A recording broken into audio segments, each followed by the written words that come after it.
రీసెంట్గా మీ మీద వచ్చింది ఏంటంటే టాక్ కంటిన్యూస్గా రాస్తారు నుంచి మూవీస్ వస్తున్నాయి కాబట్టి లావణ్య ఇష్యూ అనేది వచ్చింది అని చెప్పి నన్ను పర్సనల్గా మీరు ఫిల్మ్లో ఉంటారుగా మీకు తెలుస్తుంది కాబట్టి అడుగుతున్నామని చెప్పి నన్ను అడగడం జరిగింది. దీని మీద ఒక క్లారిటీ కావాలని ఇద్దరు కాంట్రవర్సీ చేసి ఇలా చేశారా లేకపోతే ప్రమోషన్స్లో భాగమా ఏంటి అసలు? అండి అలా ప్రమోషన్ ఎవరు చేయరు, కావాలని ఎవరు చేయరు. మీ ప్రశ్న నాకు జీర్ణించుకోవడానికి కొంచెం టైం పడుతుంది అనుకుంటా, బట్ అలాంటిది ఏం లేదండి. అదేం సంబంధం. హలో శివసాయి గారు, హాయ్ అండి. I'm Babitha from big TV. Hello sir.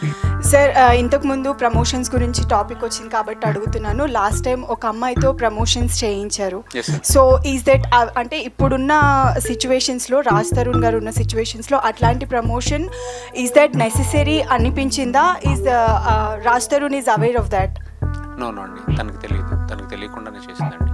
మేము అంటే promotions to be frank okay, cinema need to talk అని అంటాం కదా, అక్కడ పెట్టిన ప్రతి లైన్ సినిమా గురించి చెప్పిందేనండి, కాకపోతే సింక్ అయిందంతే. అంటే అదే ఇప్పుడున్న సిచ్యువేషన్స్లో రాజ్ తరుణ్ గారు ఇలాంటివి ఫేస్ చేస్తున్న టైంలో అంటే అంత డేర్ ఎందుకు తీసుకోవాలి అనిపించింది అనేది I just wanted to know. అంటే సినిమా చేయడమే డేర్ కదండి, ప్రమోషన్ గురించి అదే that's part of movie.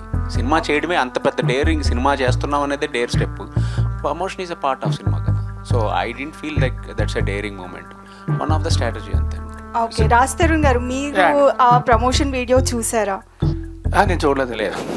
Okay, నాకు చెప్పారు, వచ్చిందని చెప్పారు, నేను చూడలేదు. నేను షూట్. ఆల్ ది బెస్ట్ అండి.